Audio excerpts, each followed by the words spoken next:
Evangelho, quinta-feira da 22ª semana do Tempo Comum. O Senhor esteja convosco, Ele está no meio de nós. Proclamação do Evangelho de Jesus Cristo, segundo São Lucas. Glória a vós, Senhor. Naquele tempo, Jesus estava na margem do lago de Genezaré, e a multidão apertava-se ao seu redor para ouvir a palavra de Deus. Jesus viu 2 barcas paradas na margem do lago. Os pescadores haviam desembarcado e lavavam as redes. Subindo numa das barcas, que era de Simão, pediu que se afastasse um pouco da margem. Depois sentou-se e da barca ensinava as multidões. Quando acabou de falar, disse a Simão: "Avança para águas mais profundas e lançai vossas redes para a pesca." Simão respondeu: "Mestre, nós trabalhamos a noite inteira e nada pescamos, mas em atenção à tua palavra vou lançar as redes." Assim fizeram, e apanharam tamanha quantidade de peixes que as redes se rompiam. Então fizeram sinal aos companheiros da outra barca para que viessem ajudá-los. Eles vieram e encheram as 2 barcas a ponto de quase afundarem. Ao ver aquilo, Simão Pedro atirou-se aos pés de Jesus, dizendo: "Senhor, afasta-te de mim, porque sou um pecador." É que o espanto se apoderara de Simão e de todos os seus companheiros por causa da pesca que acabavam de fazer. Tiago e João, filhos de Zebedeu, que eram sócios de Simão, também ficaram espantados. Jesus, porém, disse a Simão: "Não tenhas medo, de hoje em diante tu serás pescador de homens." Então levaram as barcas para a margem, deixaram tudo e seguiram a Jesus. Palavra da salvação. Glória a vós, Senhor. Quinta-feira da 22ª semana do Tempo Comum. Em nome do Pai, do Filho e do Espírito Santo. Amém. Queridos irmãos e irmãs, a Santa Liturgia nos entrega o 5º capítulo do Evangelho de São Lucas, com a narrativa da vocação dos primeiros discípulos de Jesus. Olha que interessante, se observarmos com atenção a narrativa do Evangelho de hoje, nós vamos perceber que ela se parece muito com outras narrativas dos outros evangelhos. De fato, a vocação dos discípulos, dos primeiros discípulos do Senhor, ela vai aparecer em todos os 4 evangelhos. Nos 3 sinóticos, assim chamados, que é Mateus, Marcos e Lucas, e também vai aparecer no Evangelho de João.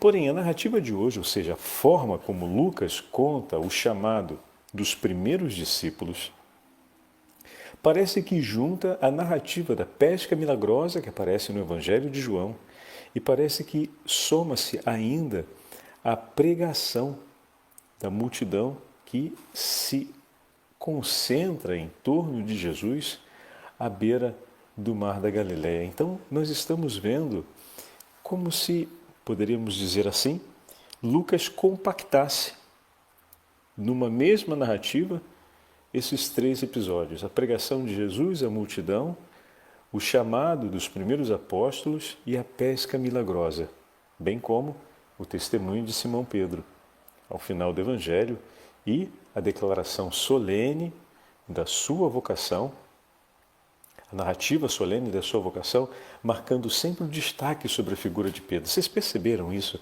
Como durante o Evangelho de Marcos, agora no Evangelho de Lucas e também no Evangelho de Mateus, também vai aparecer no Evangelho de João, mas especialmente nas narrativas de Marcos e agora no Evangelho de Lucas, sempre o destaque principal vem colocado sobre a figura de São Pedro, porque o Senhor o escolheu para estar à frente dos apóstolos, para confiar a ele o cuidado da igreja. É tão bonita essa relação entre o Senhor e Pedro. E tem uma outra particularidade aqui que eu queria dividir com vocês. Olha que interessante. Na Bíblia de Jerusalém, esse trecho que acabamos de ouvir vem intitulado de Vocação dos 4 primeiros discípulos. Porém, nós ouvimos apenas o nome de 3. Ouvimos o nome de Pedro e dos irmãos Tiago e João. Pedro era irmão de André. Para dar maior solenidade à pessoa do apóstolo São Pedro, a narrativa omite a presença de André. Como assim, padre? Eles faziam parte de uma sociedade. Eram 2 irmãos e 2 irmãos que pescavam com o pai, né? Entretanto, não tem o pai na parte da sociedade entre Pedro e André. Talvez fosse morto, talvez Pedro já fosse aquele que tivesse assumido o compromisso com a sociedade. E no caso, Zebedeu ainda vivo tinha os seus 2 filhos junto com ele. E Pedro já era praticamente aquele que estava à frente da sociedade e André estava junto com ele, seu irmão. O que aconteceria no tempo também com Tiago e João, por ocasião da morte de Zebedeu. Talvez fosse uma forma como eles se organizavam naquela época, mas enfim, isso são apenas detalhes. A coisa interessante é essa forma, ao mesmo tempo discreta e solene, de dar o destaque à figura de São Pedro. Cristo subiu sobre a barca de Pedro. Cristo escolheu estar sobre aquela barca. E sobre aquela barca também estava André.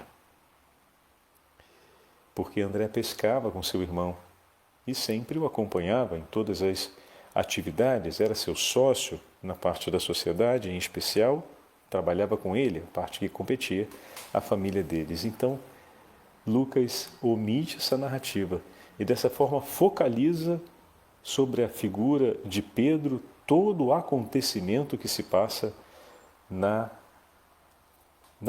narração dos primeiros chamados. Quando ele faz referência a outra barca, então ele observa que essa outra barca pertence a Zebedeu com seus filhos Tiago e João.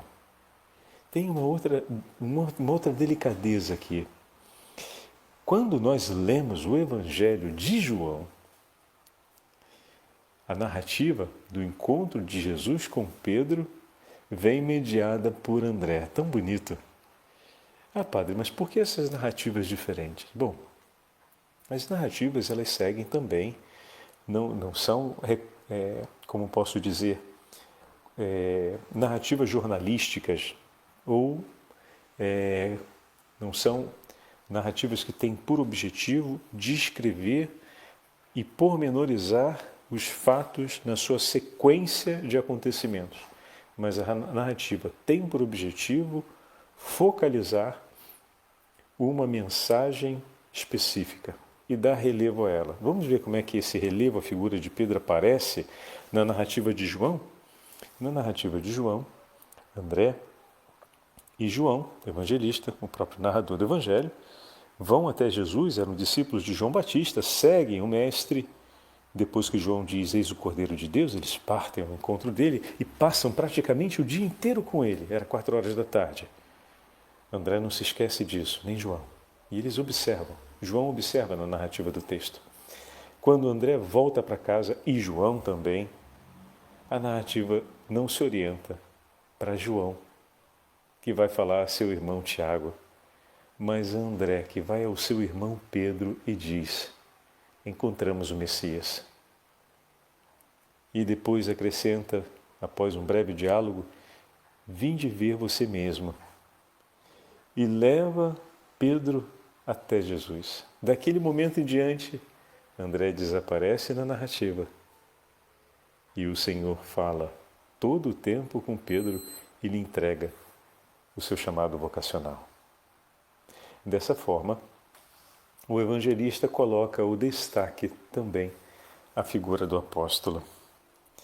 Assim como os discípulos André e João tiveram o seu momento de encontro com o Senhor, também Pedro teve. E dessa forma, também Tiago teve, quando João volta e fala com seu irmão. Então, o fato de que os 4 encontraram o Senhor e os 4 tiveram, de alguma forma, o convite do Senhor declarado, isso aparece em ambos os evangelhos. Mas aparece também a evidência de que o lugar central é aquele de Pedro. Quem passa adiante por escolha do próprio Senhor é Pedro. E a quem o Senhor orienta a sua palavra de uma maneira muito particular e confere a ele uma autoridade, o dever de cuidado sobre os demais, foi a Pedro. Então essa mensagem está narrada nos 2 evangelhos com muita clareza, bem como o encontro pessoal com o Senhor, para que pudesse advir o chamado vocacional. Então esse é o tema. Como cada um apresenta é diferente, mas também na apresentação, o segundo tema de grande relevância, que poderíamos dizer que é o primeiro, é aquele de que Pedro tem o destaque. A ele o Senhor escolheu para estar à frente. Bom, apresentado isso, olhemos com carinho o nosso evangelho de hoje. Pontua Lucas ao escrever que certa vez em que a multidão se comprimia ao redor dele para ouvir a palavra de Deus. Então, certa vez, não estamos diante da sequência, depois de fazer as curas na casa de Pedro e de deixar secretamente Cafarnaum, o Senhor volta para Cafarnaum e acontece isso. Não, aconteceu em algum momento. Em algum momento, durante o quê? Durante a missão do Senhor na região da Galileia. Alguns evangelhos, por exemplo, para ser mais exato, me desculpem, os 4 evangelhos vão colocar o chamado dos discípulos. Quais 4 evangelhos, padre? Mateus, Marcos, Lucas e Mateus, Marcos, Lucas e João vão apresentar o chamado dos discípulos no início da vida pública de Jesus. Marcos e Mateus coloca logo nos primeiros capítulos. Lucas, por sua vez, colocará já em um momento posterior. O Senhor foi ao deserto, o Senhor já fez a pregação em Nazaré, o Senhor já fez a pregação em Cafarnaum, o Senhor já realizou alguns milagres e agora está realizando o milagre da pesca milagrosa e, enfim, o somatório de todos esses eventos, colocados assim por Lucas, é para ajudar os leitores a recolher uma compreensão mais clara da prontidão da resposta dos apóstolos. Como assim, padre? Essa prontidão foi sendo amadurecida na escuta e no acompanhamento do Senhor. Desde o primeiro momento que eles foram até Jesus, permaneceram com Ele. E isso é muito significativo. Assim como nós vamos ver o dia que André, no Evangelho de João, leva Pedro até Jesus, Jesus permanece com ele. Pedro permanece com Jesus e dali não se separa mais dele, né? Então esse mesmo elemento aparece no Evangelho e aparece no outro. Porém, a forma como ele é abordado em um é distinta da forma como ele é abordado no outro, como já falamos. Então, essa narrativa colocada nesse momento, se nós olhamos o que já ouvimos nesse 4º capítulo, só estamos por enquanto trabalhando com o 4º capítulo do Evangelho de Lucas, seguindo a liturgia, a multidão, por assim dizer, reunida na sinagoga de Nazaré, tentou jogar Jesus do alto da colina. A multidão reunida na sinagoga de Cafarnaum se admirou com o exorcismo realizado por Jesus. A multidão que se aglomerou na porta da casa de Pedro foi curada e depois buscou o Senhor, tentando fazer com que ele desistisse de seguir caminho e permanecesse com eles. E agora, mais uma vez, a multidão ao seu redor o comprime. Aqui, para ouvir a palavra de Deus. Interessante.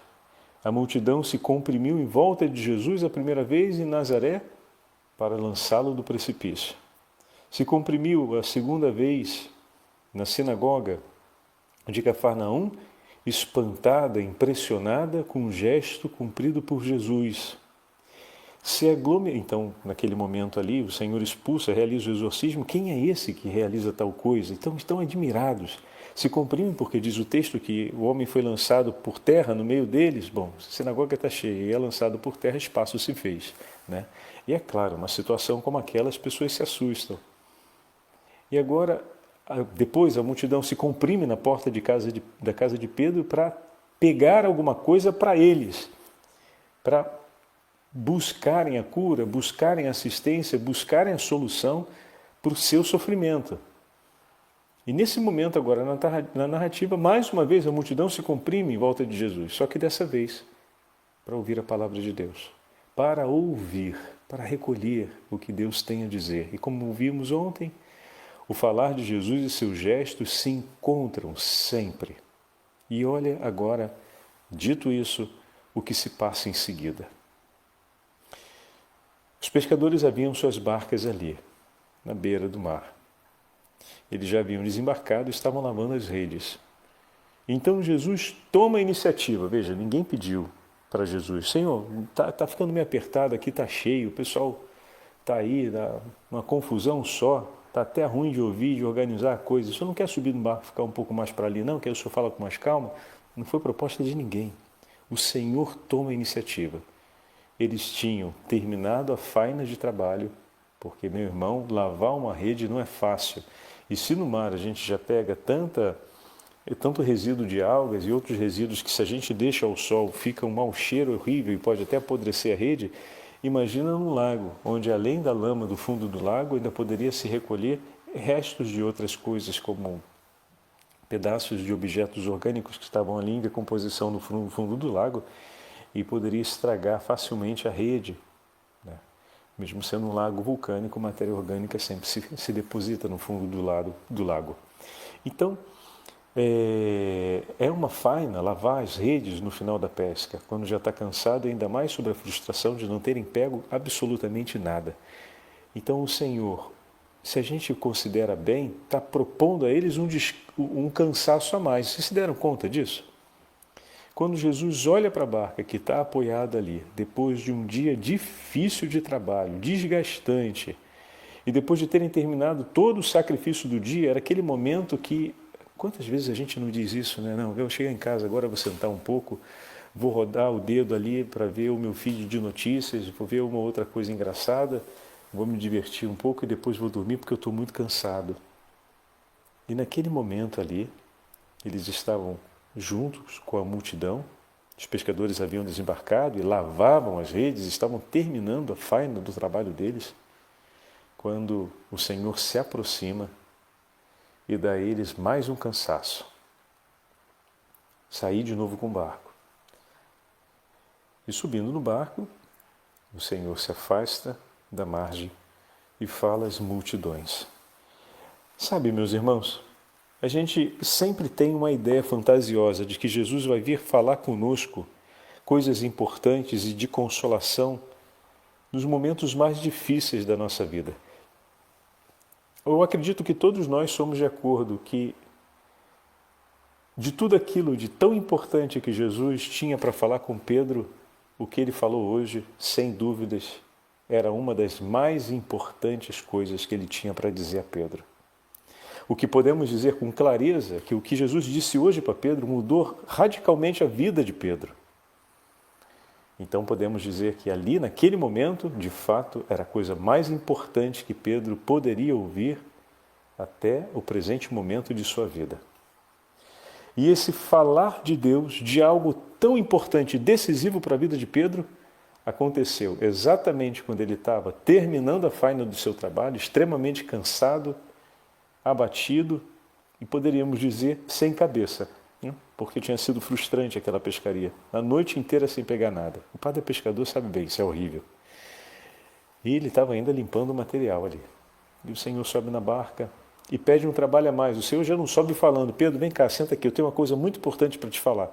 Se dissesse algo desse tipo por primeiro, um ânimo sai de dentro, né? Alguma coisa muito importante. Ele é uma pessoa importante, quer me falar alguma coisa muito importante. O coração, pela curiosidade, encontra algum entusiasmo para se dispor a ouvir. Mas ali o Senhor não fez nada disso, não. O Senhor simplesmente lhe deu mais um pouco de trabalho. Então, o primeiro gesto de Jesus parece que é exigir mais dos apóstolos. Só que esse seria um olhar pragmático. Jesus se aproxima de nós também nos momentos do cansaço da nossa vida. Jesus se aproxima de nós sempre para nos dizer algo importante. E as coisas mais importantes que Ele tem a nos dizer sobre a nossa vida, é Ele quem escolhe o momento. Então, por favor, meu irmão, não coloca para você essa ideia que acaba sendo presunçosa, de qual momento que Deus deve falar ou deixar de falar na sua vida. Deixa que Ele escolha e esteja com o coração preparado sempre. A sua e a minha alegria deve ser ter a companhia de Jesus conosco. E o momento que Ele vai falar e o quanto Ele vai falar, deixa que o teu Senhor decida. Naquela hora, Jesus, se nós olhamos agora à luz de tudo o que aconteceu depois que Ele subiu naquela barca, Ele queria estar mais próximo de Pedro. Quando a gente tem alguma coisa para falar e que é importante para aquela pessoa, a gente não fala no meio do povo, né? A gente sai à margem. Vocês não repararam esse detalhe? Quando ele fala para Pedro tudo aquilo, ele está longe da multidão. O barco já estava um pouco mais para dentro do mar, depois que ele jogou as redes e se encheram os barcos com os peixes. É então que Jesus, ali na intimidade dos quatro, fala ao coração de Pedro. A multidão não está ali ouvindo o que está acontecendo. Ele se retira para poder falar em intimidade ao coração dele. E fala diante daqueles que podem dar testemunho de sua voz também. Como é bom e como o Senhor sempre faz passar na nossa vida aqueles irmãos e irmãs que nos ajudam a recordar a história da nossa vocação. Um padrinho, uma madrinha de matrimônio, antes de ser aquele que me acompanha para assinar os documentos, ou alguém que eu tenho muito caramente como amigo, deve ser escolhido como aquele que vai ajudar a recordar-me a beleza do dia em que tomei a decisão de seguir aquela estrada e que abracei esse compromisso.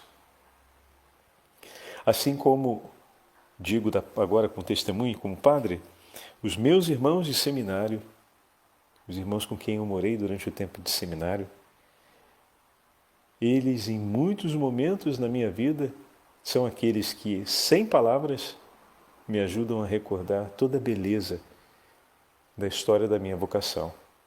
Mas não me acompanharam desde o momento da primeira chamada, quando eu ainda era um garoto com 15 anos.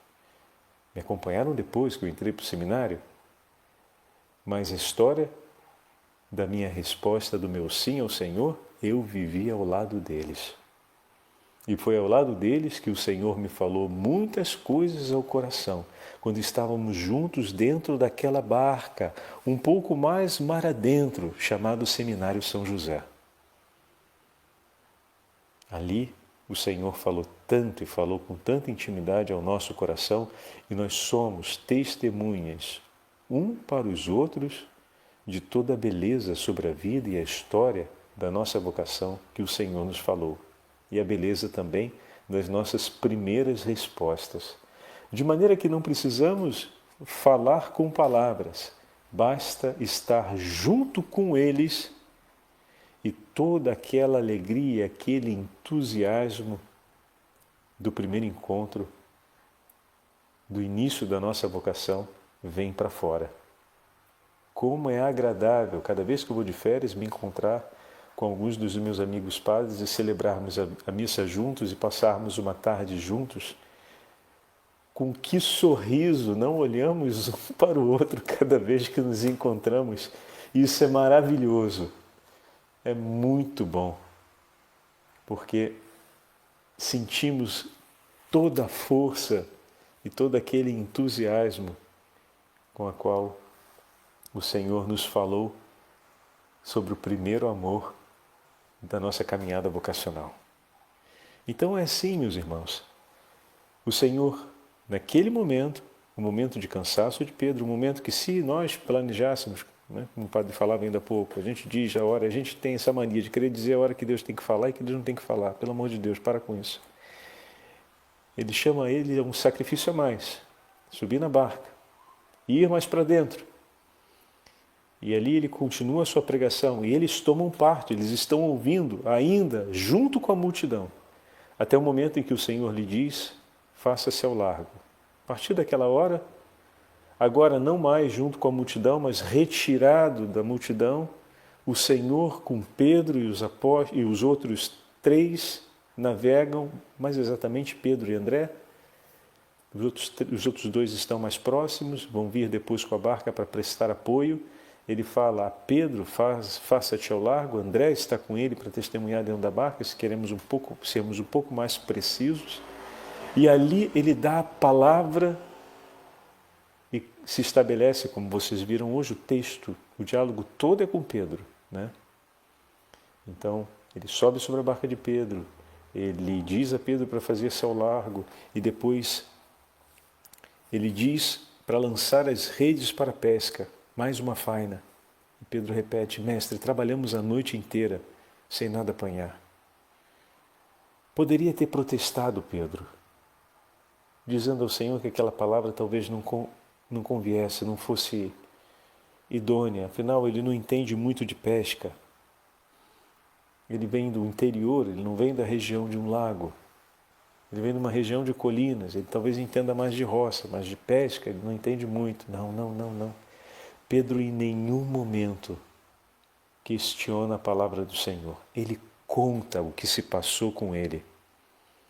Ele confessa a Jesus o que está dentro de si. Pescamos a noite inteira e não apanhamos nada. Jesus, eu estou nesse meu momento. Será que é assim a gente conversa, o nosso diálogo íntimo com Jesus? Veja, Jesus e Pedro estão ali na barca. A multidão está lá, tem André ali que está acompanhando tudo, mas ele está à parte. Quando Jesus nos dirige uma palavra, nos pede algo que supõe um sacrifício a mais do nosso coração, nós começamos logo com um protesto. Nós fazemos de conta que não ouvimos ou nós confessamos como está o nosso coração para Ele. Como é importante, meu irmão, que nós tenhamos essa liberdade de confessar como nós estamos, como está se sentindo o nosso coração diante do Senhor, cada vez que Ele nos pede algo. Nós nos tornamos uma geração que protesta sempre contra tudo. E em muitos momentos, quando o Senhor nos pede, olha, Ele é o Senhor onipotente, viu? Eu falo isso com muita frequência.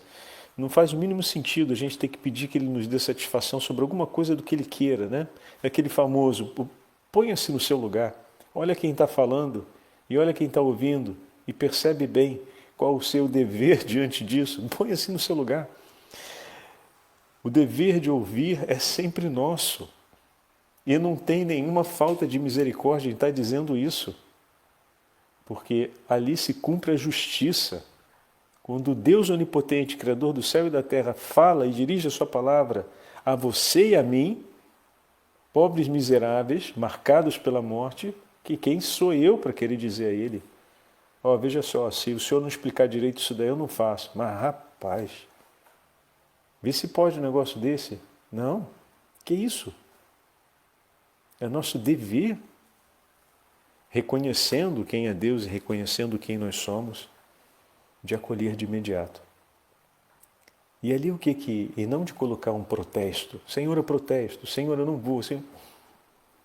Bom, é bem verdade que o nosso coração às vezes está agitado, mas não deixe o seu coração se orientar na direção de um protesto. Olha o testemunho de São Pedro. O nosso coração deve se orientar no caminho da confissão. O que significa isso? Significa falar o que você está sentindo para o teu Senhor. Fala para Ele como você está naquele momento. Se você está desanimado, se você está cansado, se você está com dúvidas sobre as suas próprias forças, não está conseguindo acreditar em si mesmo. Se você está se sentindo abatido, mestre, trabalhamos a noite inteira sem nada apanhar. Pedro está dizendo duas coisas, estamos cansados, foi a noite inteira e está de manhã. Trabalhamos a noite inteira sem pegar nada.